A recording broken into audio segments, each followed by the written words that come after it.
I hit $100 million in net worth at age 31, but before that, I lost all my money twice. And the difference between me losing all my money the first 2 times and now are these rules. So this is no BS advice for making money and keeping it. Number 1, passive income is a lie. If you think about how money is made, you make money during time because every minute we're alive, a minute passes, time passes, and we make money over that time period, which means every single person on planet Earth has a dollars per hour that they make. And so it's not that passive income doesn't exist just as much as active income doesn't exist. It's a spectrum where it's how active is it or how passive is the activity that I'm doing relative to the time that I'm investing. And so I would eliminate active versus passive and simply say, what is my return on time or how much do I make per hour? It's just that most people get really scared of that because like, no one should trade their hours for money. Everyone trades their hours for money. It's just that when they receive the money, it's just not denoted in hours. And so I think there's 2 downstream impacts in terms of changing your behavior around this that I had to apply. Number 1 is that I was obsessed with trying to find quick, easy, low, effort money things. And so I ended up spending tons of money on things that I was obsessed with, hoping would cost me no time to make. And I would put not nearly enough time to the things I was actively making money with and thinking, how could I just make my active income significantly higher? And I would get obsessed with the idea that everything I did actively had to be scalable or it wasn't worth it. Because if it's not scalable, then why should I bother? I shouldn't trade my time for money. But if I looked at what I was making over the last year and divided it by the amount of money I made per hour, this activity was 15 times what I was averaging per hour. So I should absolutely do as many hours of that until all of my hours are that. And then I should find something else I can trade my time for that's even higher. And so if you want a very humbling experience, look at how much you made last year and then divide it by 2,000 if you want to know how much you made just in a 40-hour work week. Now, if you want to look at how much you made per actual hour of being alive, you can divide it by around 8,000. Or just take that number and divide it by 4. And that's actually how much you make per hour. And so when you're looking at, is this worth my time? If it's more than that number, it probably is. And so what I should have done and what changed for me was that I stopped trying to invest my money from my active into trying to find more passive things and tried to say, how do I invest my money more into my active to multiply my active that I know is working. Number 2, if you can't buy it twice, don't buy it once. Or even buy it 3 times or 4 times or 5 times over, don't buy it once. And the way that really shifted how I started spending money, or rather started saving money and not spending money, was when I started looking at how much time it took me to make the amount of money post-tax to buy whatever I wanted. And I remember this clear as day. I was working at Smoothie King as a blender tender, and I was making $6.75 an hour, and I had just gotten a raise from $6.25 an hour.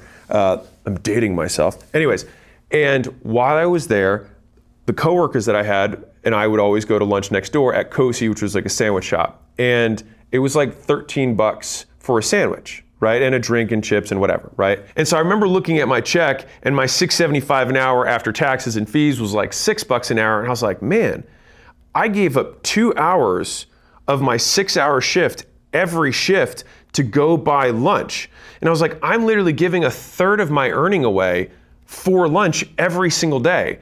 If I knew that I had to work the first 2 hours just to get the sandwich, I don't think I'd ever make that trade. And yet I was making it every day. And then I started thinking I'd go to the mall and be like, oh, do you want a new shirt? And it was at the Gap and it was $30. And I was like, okay, well, shoot, that's a whole shift. And I was like, would I work a whole shift if someone just held up a shirt that I didn't need to do it? And I was like, I don't think I would. And so all of a sudden it started shifting how my buying happened, because I started feeling the pain associated with what it would take if I had to do that before getting the thing I was going to buy. And it completely changed my buying behavior. And to be very clear, saving money won't make you money, but saving money allows you to have money. And having money allows you to look further out. And when you look further out, you can take on bigger risks, which absolutely will make you more money. And when you're looking at the price of whatever the thing you're trying to buy is, obviously when I was a teenager looking at a shirt, I was looking at, okay, I'm making $6 an hour, a shirt's $30. But when you're an adult and you're making $100 an hour and you're looking at a $500 or $1,000 purchase, would you work 2 days in order to do that? I don't know, would I? Probably not. And sometimes you think, hey, would I work all day for 2 days to go out with the boys for 3 hours on Saturday? I'd probably be like, guys, I'm not gonna work for 2 days just to go have 3 hours of fun, right? That feel like, I'd rather just not work the 2 days. And that was the thing, is whenever I had I'd rather just not work than do that thing, then I was like, I shouldn't buy that thing. For example, when I was poor, I only spent cash. And so my easiest way of actually creating a budget was that I had a personal training client who paid me $2,000 a month in cash. And so 100% of my money that came in through the business and credit cards and everything else is just what went into my bank account. And the only thing I knew I could live on was inside of my wallet. And so as that got replenished, and the thing is that I'm so scared with money, or I was so frugal with money, that I would always make sure that I had more than that to make it for the next payment, because sometimes the guy would take a day or two, you pay on Wednesday rather than a Monday or whatever, and I need to make sure that I have food for Chipotle. 3, most people overestimate what they can accomplish in a year, and they underestimate what they can accomplish in a decade. And every new employee that I have that walks into acquisition.com, the number one thing that they say they want is growth. And I have this talk with them, which is the 10-year $1 million contract. But it's less about the $1 million and more about take whatever your net worth is now and add a 0 to it, or add 2 zeros to it. You can accomplish that in a decade. If you look at the biggest companies in the entire world who were worth multiple billions from their inception until the time they were worth multiple billions, many times it's under 10 years, but it's still more than 5, more than 7. And so you can accomplish life-changing, crazy amounts of wealth in a decade.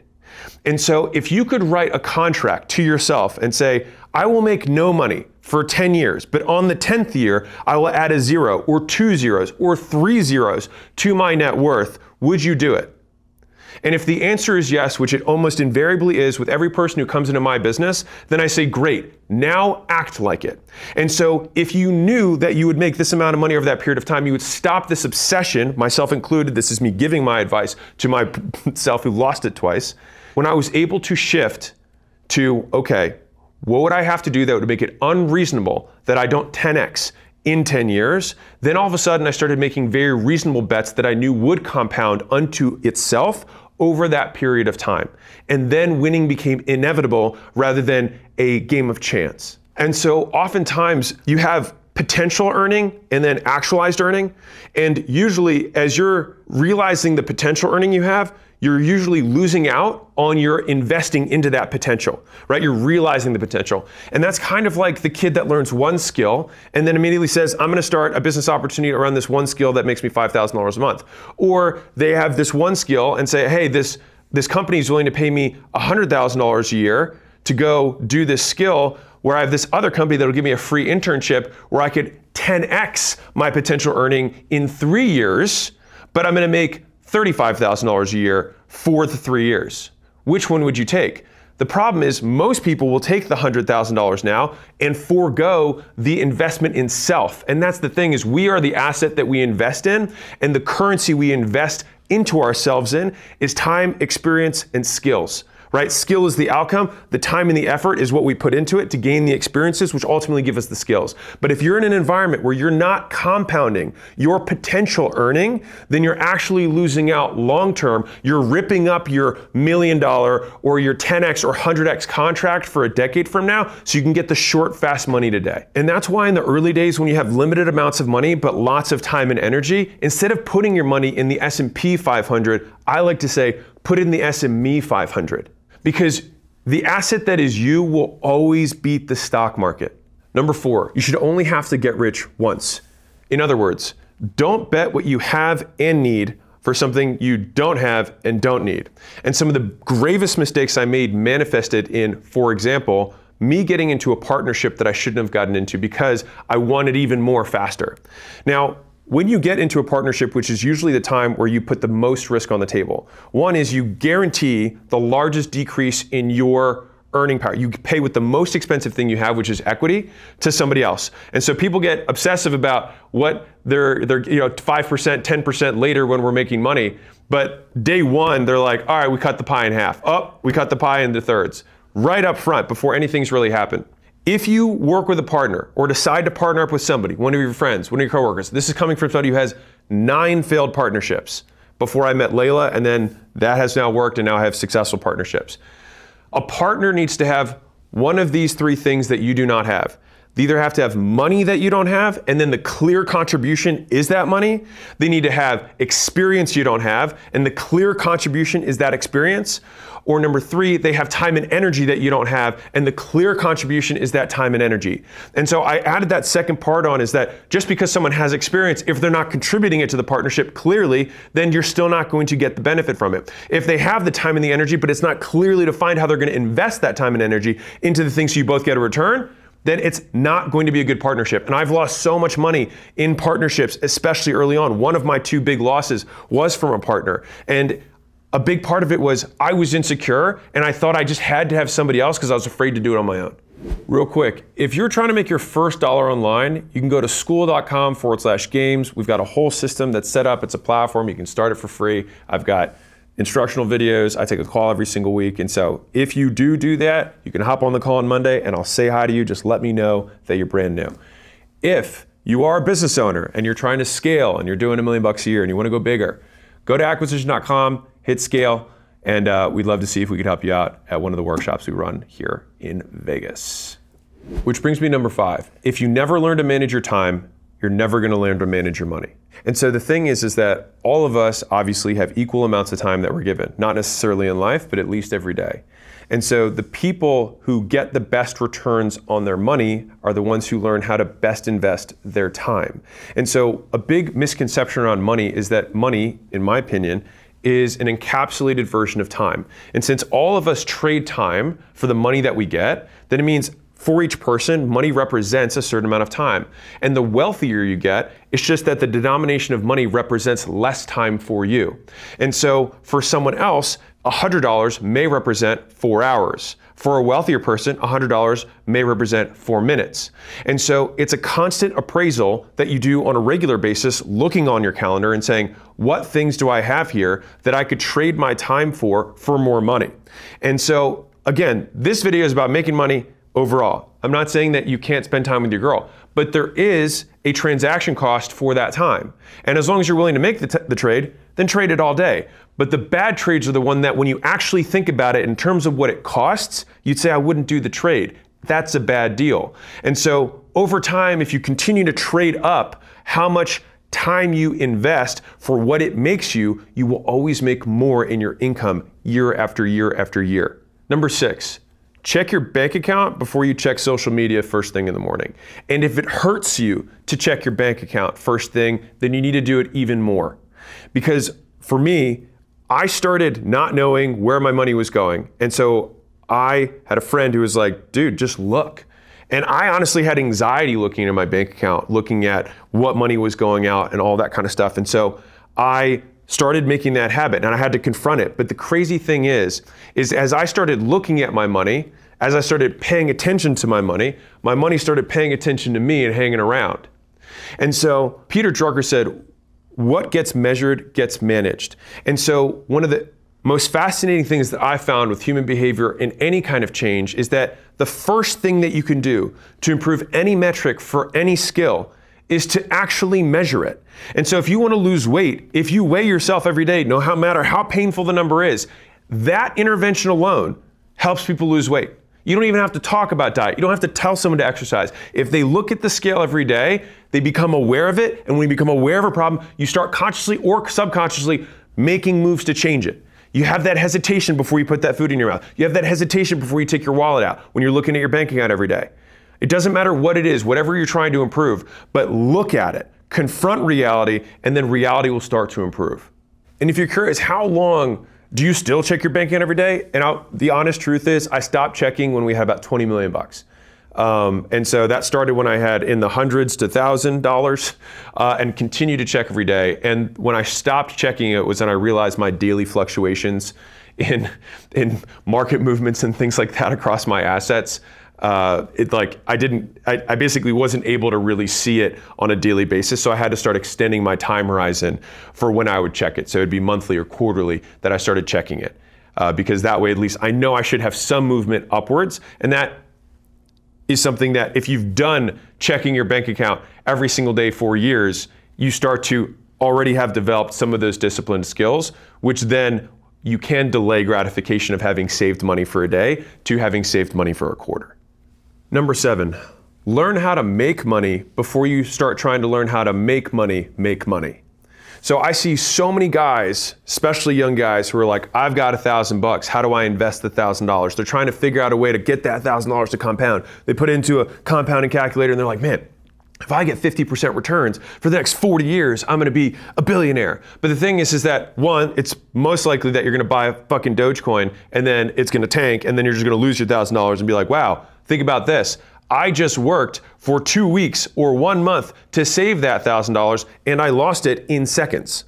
So alternatively, if you take that $1,000 and you put it into how do I make more money, how do I actively improve the actions and skills that I have, that will get you far more, and that is where you invest the time rather than how do I make money make money. Because let's be real, you don't have much. So take the money you have into the skill, the flow of making more money, rather than trying to take this tiny thing and going from a 10% return to a 20% return. Because the $100 extra that you yield on that $1,000, I promise you, if you learn how to add 50% to your skill set, it'll take whatever your annual earning is up by 50%.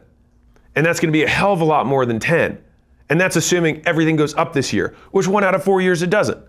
When you say you don't have time, just immediately think to yourself, I'm lying, this is bullshit.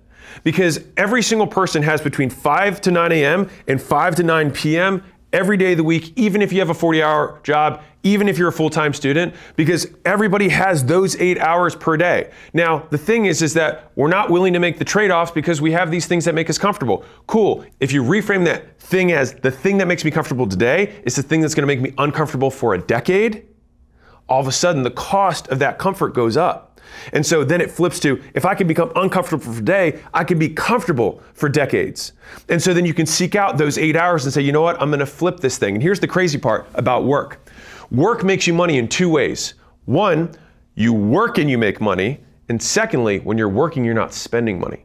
And so when you're starting out, you literally have a double effect. The money that you're making the whole way through is stacking up because there's no drains on it either. And so one of the biggest advantages you have is that you stay busy. One of the keys to investing is patience. What is patience? Patience is figuring out activities to do in the meantime. Think about it for a second, unpack that. Patience is figuring out what to do in the meantime. So then if the goal is to get rich, and we know that that takes time, and it takes time for money to compound and grow, then what you do in the meantime is that you work so that you have even more money to invest, and that money has the time to invest and compound while you're working. And I am so passionate about this because this isn't something that I didn't do, right? Like when I had my job, in the beginning, I just wasn't really taking the time that I should have. And then I was like, you know what? I don't want to do this thing forever. I got to get ahead. But I couldn't stop doing my job. So I started spending my mornings and my evenings every day and both weekend days working on what I was going to do next. And in the beginning, that was studying for the GMAT because I thought business school was going to be the next move. But after studying for the GMAT and crushing the test, I came to another realization, which was, I'm going to go to business school because I want to start a business. Well, you know what? It's going to cost me less than 2 years and $180,000 plus what I didn't make during the 2 years of not working. I could probably net $10,000 a year of income, which is what the average business school person graduated with when I was looking at business school. And I was like, I think I could get to 10 grand a month if I had 2 years to work and didn't spend 180 grand and I took that money and just put it into a business. Now you're like, well, you didn't even have 180 grand. You're damn right I didn't. I was able to save up 50 and I was like, I think with this 50, I'll be able to spend it to learn enough to make 10 grand a month. And that's what I did. 9, if you don't know how you can lose money in something, then you're gonna lose it. Think about this for a second. If something looks amazing and you're like, dude, there's no way I can lose money on this, you're absolutely going to lose your ass because of how little you actually know. And so you have to figure out, one, what is my downside and all the different ways that downside can occur, and then attach a reasonable likelihood that that happens, and then probably multiply it by 3. Because Whenever you have your rose-colored glasses on, you're an entrepreneur or you want to be an entrepreneur. One of the quintessential traits of entrepreneurship is optimism. We are optimists. We think it's all going to work out, and you have to have that level of optimism to start. But when you start, you can't continue to have that optimism around every other opportunity, because then you are going to lose your ass because you're going to be split between multiple things. And so if you don't know how you can lose money, you absolutely will, because it just is an index of how little you know. 10, the biggest cost that you have is ignorance. So every single month, you've got your rent, you've got your food, you've got your clothes, you got your car, you got whatever else you spend. And you think that's my fixed costs. Years ago, I was sitting in the audience and I saw a man write $1 million on a whiteboard. And he called someone from the audience. He said, "How much do you make per year?" And they said, $50,000 a year. And he said, "Would you like to make $1 million a year?" And the person said yes. And then he put a minus sign. And he said, "Did you know that it's costing you $950,000 per year to not know how to make $1 million a year?" And it was such a light bulb moment for me that I realized that the cost of ignorance is the difference between what your goals are and what you have today. Because if you knew how to achieve your goals, the difference is the value of that education. And conversely, the difference is the cost of that debt of ignorance. And so the number one priority in my life has always been to pay down ignorance as fast as I possibly could, using whatever currency I needed to. So if that was relational capital, that means using my network or doing favors for people or paying money, which is the least efficient way of doing it, I would try and find a way that I could pay down ignorance to achieve the things that I wanted, so I could get the information, so I could get the learning. When I started, I paid to get into rooms. I paid $25,000, $35,000, and you're like, "Wait, I don't have that right now." I get it. Well, you pay $10,000 was the first thing I ever bought that was information-based. That's what was the first thing I ever invested in. And how was I able to do that? Because I had saved for 2 years and I'd saved 50 grand up. And so for me, I was like, okay, this is the direction I'm going in. I'm going to invest in learning. And when I got in that room, the first room I was in was a gym owner room, and I didn't have a gym. And I paid to be in that room so that I could start the gym the right way. When I paid to the $25,000 room, it was an internet marketing room. And guess what? I didn't have an internet marketing business, but I paid there so I could try and learn how to do it the right way rather than try and start it the wrong way and have to fix it. And so I think a lot of people wait too long to try and learn. I always want to grab my future and pull it towards me. And so I was willing to spend as much money as I had available to me to make those bets, because it was a bet on me and I knew I would never lose that. You can't lose you. You always have diamond hands on you. Like till the day you die, you've got you. And so the thing is about investing in education is that sometimes the lessons you learn aren't the lessons you expect to learn, but you learn them nonetheless.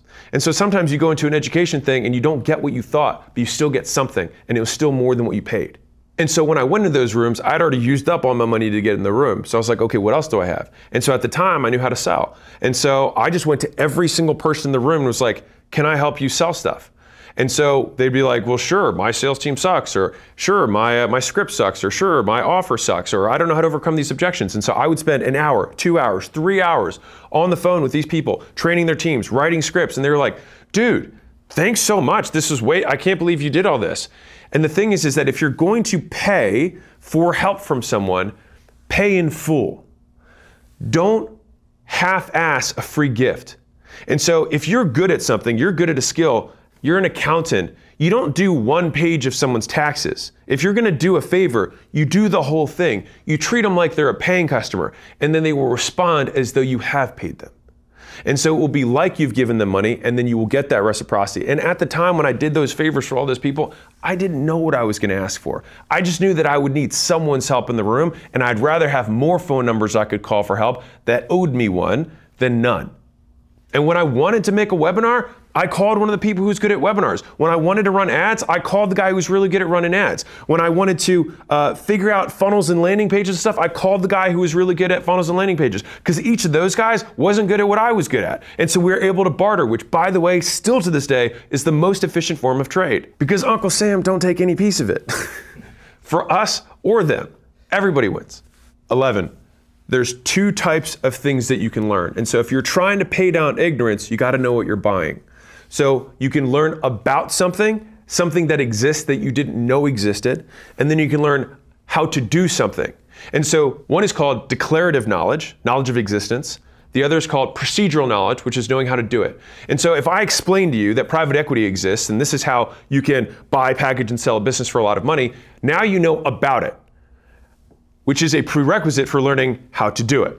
And so when you buy into access to networks, to people, to relationships, the primary thing that you're learning is learning about things that exist. They're going to tell you tax strategies, investment strategy, marketing strategies, sales strategies, business models that you haven't heard of.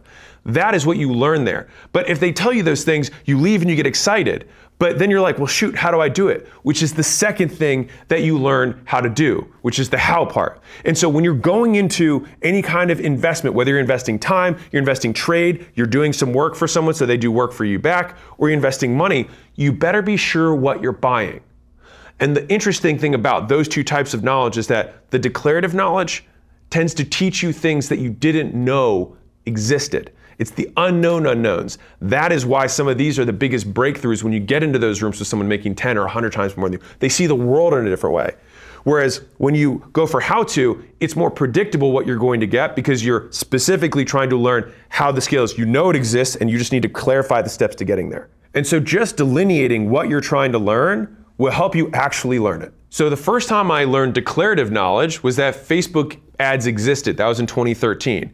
And so I learned how they worked, and I learned just enough to make them work. So I learned declarative knowledge that they existed, and I learned how to do them in one weekend. Super valuable. Now, I was able to ride that skill set for a couple of years until I was like, you know what? I need to learn how to do this at a bigger scale. I wanted to go national, with start a gym launch, do the turnarounds. And so I was like, I need somebody, because I had only run local ads, which by the way are much easier than national style ads. And so I tried to go all around asking people for help. And at this point, I'd probably used up the relational capital that I had before. So I called a bunch of agencies. All of them said they were going to charge me too much money that I could afford. And then finally, I just asked one guy, hey, instead of your monthly rate of $5,000 a month, which I couldn't even come close to affording at the time, I was like, can I just pay you per hour? Now, of course, he said, I don't trade my time for money, except of course he works overtime and then he gets money later, but sure. Anyways, he doesn't trade time for money. When I said, it's America, everything's got a price.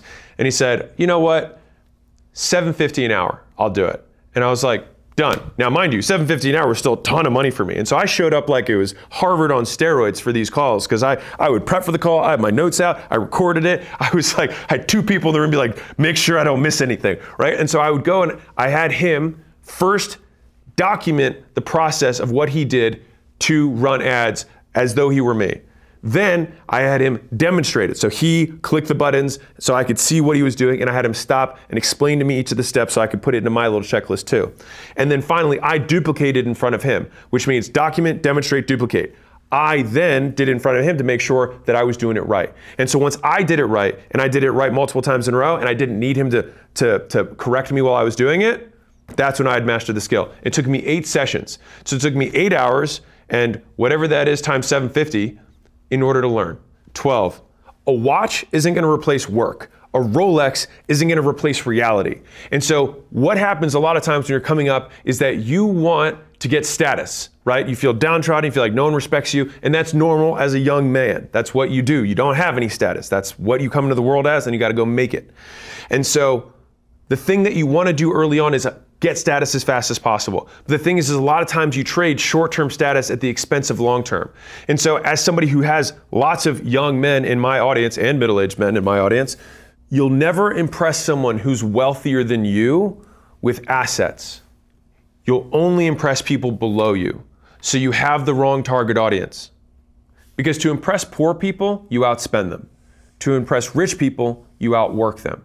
And once I understood this, I was like, oh, the guys who are at the top of the game give me respect because they know I'm a future one of them. Because they know when they were my age, they doubled down on the hustle, not the highlight reel. And that overspending on status happens at every level. So in the beginning, it's a watch, right? And a little bit later, it might be a car payment. And a little bit later, it might be a really big expensive car payment. And then it might be a really big condo. And then it might be a really nice house. And then it might become a yacht. And then it becomes a jet. And the thing is that you add zeros to it, but again, you only impress the people underneath of you, not the people above you. And if you want to impress the people underneath of you, by all means do it. But know that that's what you're about. Buy time like a rich person, buy stuff like a poor person. And so when you're thinking about time being the most valuable thing, if you've already dedicated yourself to working and earning an income and learning the skills, then You just want to pour as much time into that as you can. And so fundamentally, you're buying your time back, your low cost time or low income time. So it's prepping food, going grocery shopping, cleaning your house, whatever else you do, with more income earning time. I remember the first time I closed a $500 sale at my gym, I realized that that sale took me 30 minutes.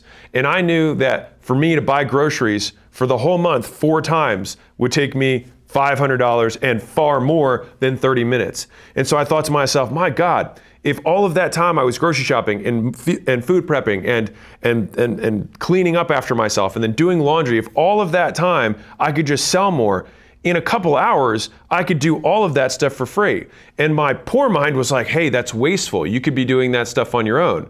But you buy time like you're rich. You spend money on stuff like you're poor. So buy time, not stuff. Because when you buy time, you can replace the money you bought it with and some. Let me put some real numbers to this. So the average American spends $1,500 a month on 96 hours of work. And that breaks down roughly to cleaning their house, cleaning their clothes, buying food, preparing food, and cleaning food.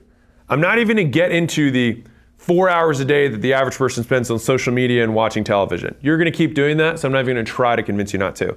But if you just replace those things that you probably don't wanna do, it costs about $1,500 per month. And so as long as you make more than $15 per hour, because it costs about 96 hours to replace those activities, which means if I can replace 96 hours of work for $1,500, and it's also 96 hours of draining work. Like, it expends energy. It's not like you just sit there for 96 hours. You're actually getting actively tired from doing that stuff.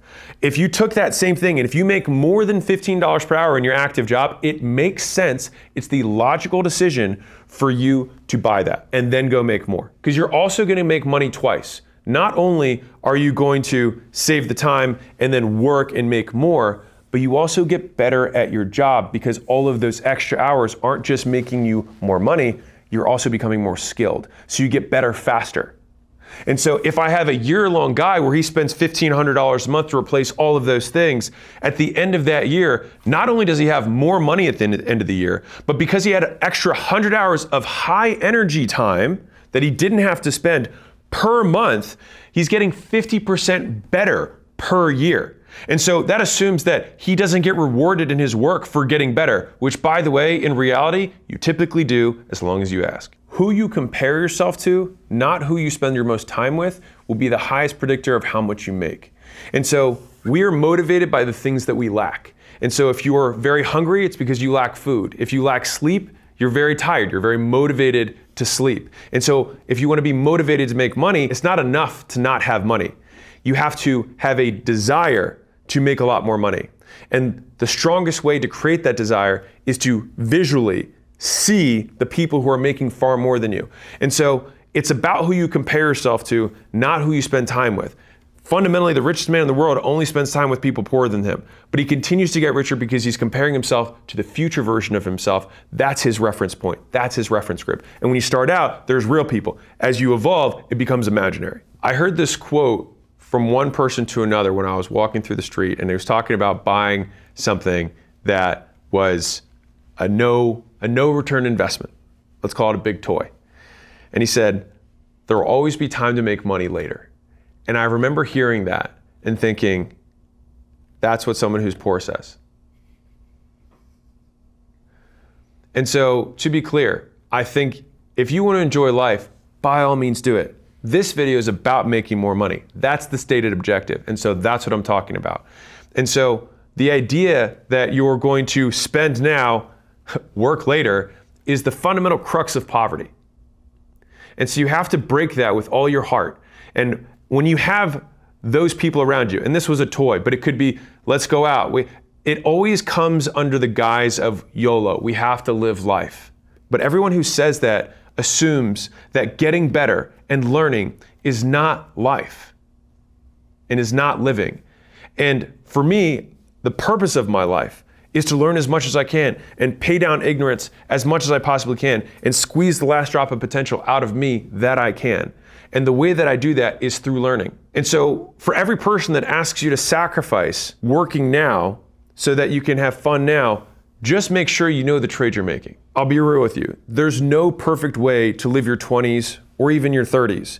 You either end up an underskilled 30-year-old or 40-year-old, or an underlived 30-year-old or 40-year-old. And so fundamentally, it's not either or, but knowing the trade-off and living with the consequences because you can't do them over. And on a personal note, I sacrificed, or said differently, invested my 20s in order to have lots of skills and underlived. But in that same time period, I built to where I am now. And I genuinely am very happy with where I am now in life.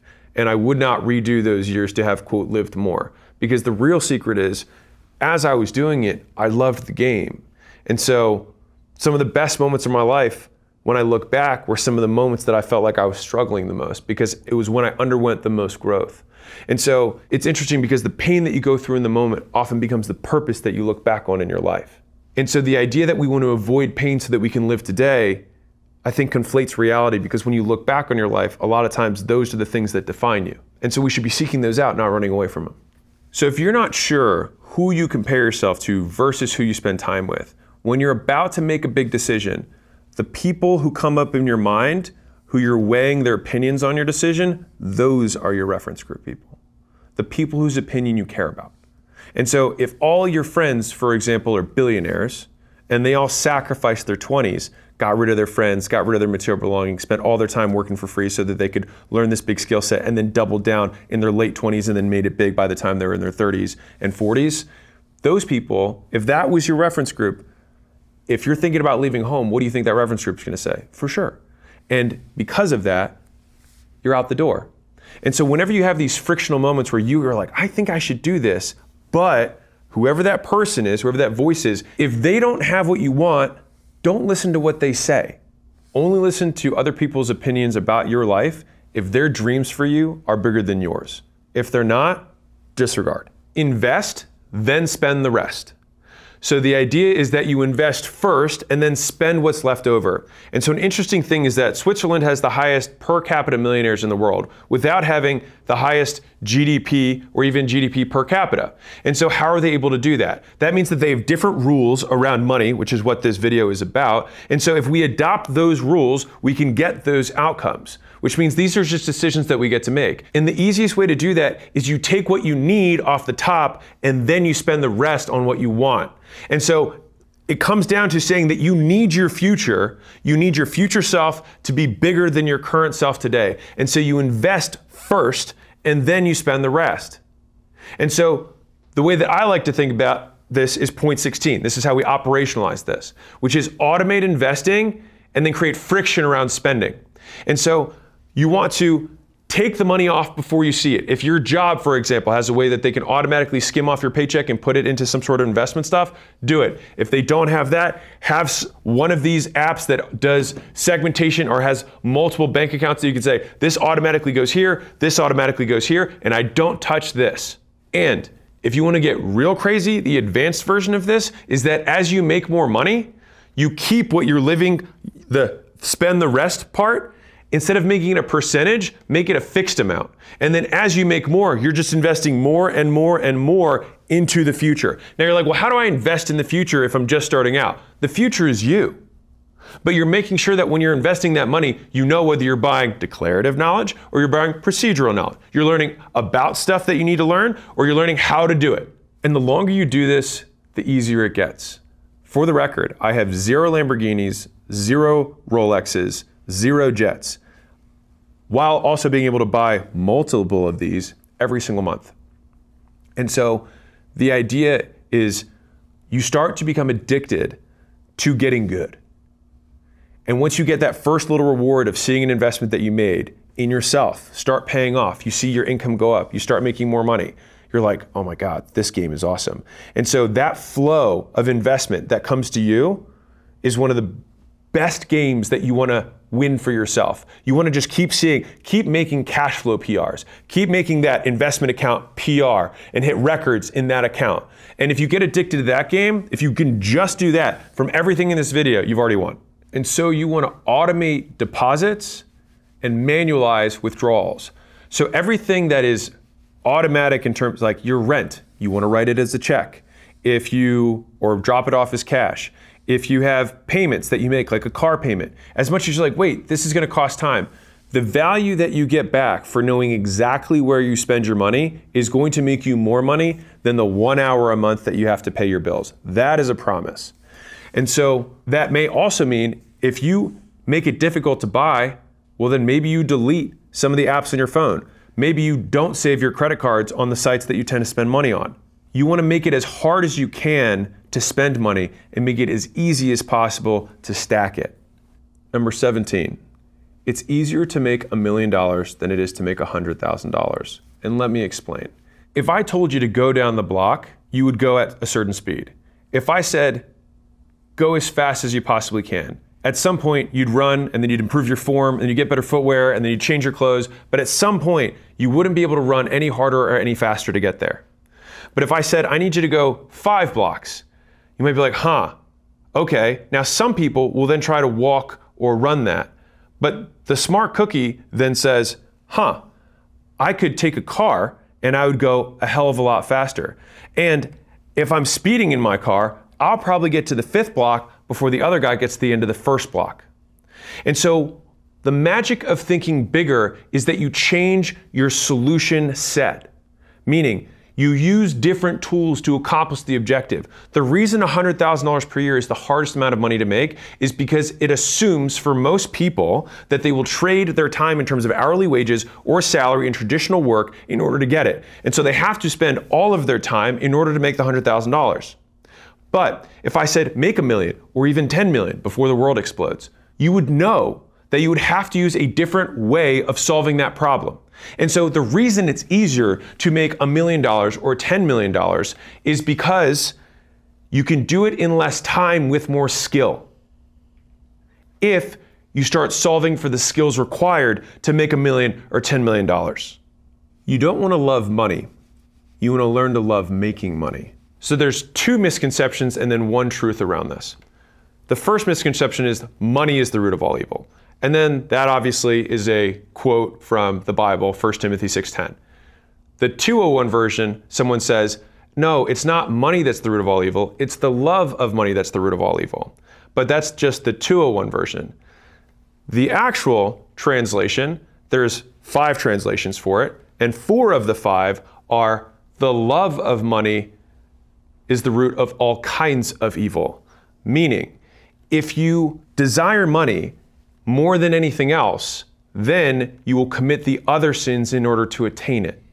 And so the idea is that it's only a pathway that has a high likelihood of causing you to do things that are unethical or immoral. And so there's this huge, terrible paradigm in society that money is somehow good or bad. It is just potential energy. It's just bottled time. And that bottled time can build bombs. That bottled time can build hospitals. It can build wells and can build schools. It can make YouTube videos that educate. And so the idea that you're afraid to make money means that you're afraid of having power. And maybe you should be afraid of having power because maybe you'd misuse it. But if you do want to help the world, then all it's going to do is amplify your ability to do that. And if you have that mission on your heart or in your mind, then it's your duty to remove everything else in your fucking way to go get it. The more money you make other people, the more money you make. And so the amount of money that you will be able to make in your career comes down to 3 variables. Number 1 is the value that you're able to create in total for all of the people you create it for, times your ability to negotiate how much of that value you're able to get, times number 3, which is the amount of other people who can also create that value. And you have to have all 3. Because, for example, if you develop a skill of sales and you can create millions of dollars in value for a company and you're really good at negotiating, then in theory, you'd get millions and millions of dollars from that company. But if somebody else is willing to work for a few $100,000 a year in order to make that value, then your position disappears. And so that gives us the blueprint for making money, is that not only do you want to be able to create that value, you want to be able to create a value in a way that no one else can. And the way that you do that is not by, in my opinion, learning some incredibly secret, unique skill. What makes skills unique is the skill set. It's the stack of skills together that create the uniqueness. If someone else has to try and recreate something I could do, they would have to have lived my life. And so your life and the time you spend becomes your competitive advantage. It becomes your asset. It becomes the moat that other people can't chip into. They'd have to go through being a competitive fitness person and then go through owning lots of gyms, and then go through doing turnarounds across the country, and then go through doing a licensing business, and then go through making a supplement business, and then go through launching a meal prep business, and then also starting a software company, and then going through an exit for both, and then starting a private equity. They'd have to do so much stuff. There are so many skills that are required. Your time is your weapon if you invest it wisely. And the one thing that I would leave you with is that money loves speed. Wealth loves time. Poverty loves indecision. If this stuff was valuable for you and hopefully it helps you avoid losing all your money twice like I did, I have a video on leverage and wealth creation that you can check out. It's, I think, the #1 video on this channel, and it's one of the fastest ways to compound wealth. If you're poor and you're just getting started or just want to start in a business, I have brutally honest advice to my younger self that a lot of people seem to have really found value in.